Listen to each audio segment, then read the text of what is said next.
کچھ گناہ بڑے ہی سنگین اور بہت بڑی خرابی کا سبب، لیکن ان کے بارے میں اچھے بڑے بظاہر دین سے تعلق والے لوگ بھی جہالت یا لاپرواہی یا دونوں کا شکار۔ ایسا ہی ایک گناہ، اور اللہ نہ کرے کہ وہ دن بدن عام ہو رہا ہے، غیر محرم مرد اور عورت کا آپس میں ایک دوسرے کو چھونا۔ ہسپتالوں میں مردوں کا عورتوں سے علاج کروانا، مردوں کا عورتوں سے علاج کروانا معمول کا کام ہو چکا ہے۔ فیمیل نرسز، خواتین نرسیں مردوں کو ڈیل کرتی ہے، اور کئی جگہ مرد میل نرس عورتوں کی تیمارداری کرتے۔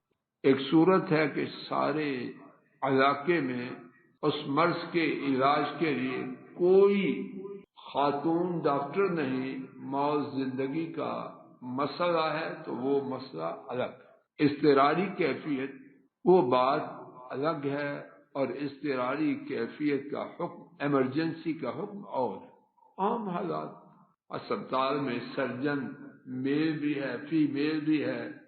اب میل پیشنٹ فیمیل کے پاس جا رہے ہیں اور فیمیل پیشنٹ میل کے پاس جا رہے ہیں، توجہ ہی نہیں۔ ذرا بڑی عمر کا بندہ جوان عورت کو اس کے سر پہ ہاتھ پھیر رہا ہے کہ اس کا چچا ہے، دیسی چچا یا ولایتی چچا، نسب کا، قرابت داری کا چچا نہیں، جس کو جو چاہا بنا دیا اور شریعت کو پامال کر دیا۔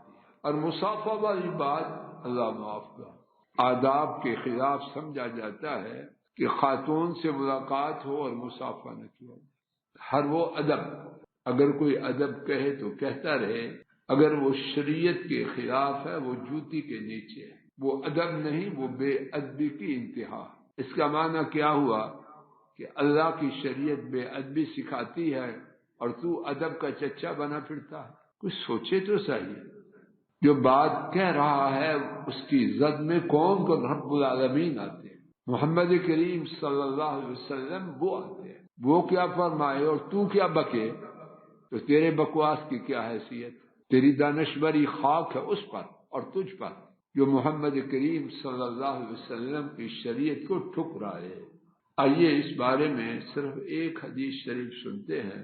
امام طبرانی نے سیدنا معقل بن یسار رضی اللہ عنہ سے روایت کیا، نبی کریم صلی اللہ علیہ وسلم نے فرمایا لَأَن يُطْعَنَ فِي رَأْسِ أَحَدِكُمْ بِمَخْبَةٍ مِّن نَّارٍ خَيْرٌ لَّهُ مِنْ أَن يَمَسَّ امْرَأَةً لَّا تَحِلُّ لَهُ أو كما قال صلوات ربی وسلامہ علیہ۔ تم میں سے کسی شخص کے سر میں لوہے کا پتے جھاڑ مارا جائے اور وہ سر کو زخمی کر دے، مار کے اوپر سے چوٹ نہیں آئے، زخمی کر دے، فرمایا وہ اس کے لیے اس سے بہتر ہے کہ کسی غیر محرم عورت کو چھوئے۔ اب کیا اس کی طرف توجہ ہے؟ اور صرف یہی نہیں، چھونے کا انجام کہاں تک پہنچا سکتا۔ اللہ کریم نے نہ صرف بدکاری سے روکا ہے، بدکاری کے راستوں کو بھی مکمل طور پر بند کیا۔ ہر ہاتھ ملانے والا بدکاری نہیں کرتا، لیکن راہ تو اسی کی ہے۔ بدکاری بھی حرام، اور بدکاری کی طرف سے لے جانے والا ہر راستہ بھی خود اللہ کی شریعت میں اللہ نے حرام کیا ہے۔ اللہ تعالیٰ اپنے فضل و کرم سے مجھے، آپ کو، میرے آپ کے کنبوں کو، نسلوں کو دین کی ہر بات اس کو اپنانے اور اس سے پہلے ماننے، جاننے، ماننے اور اپنانے کی توفیق عطا فرمائے، اور ہم میں جو جو کوتاہیاں کہنے والوں میں، سننے والوں میں، اللہ اس کو مکمل طور پر دور کر دے، اور جب تک زندگی ہے اس کوتاہی سے محفوظ فرما دے، اور جو ہو چکا وہ اللہ کریم معاف فرما دے۔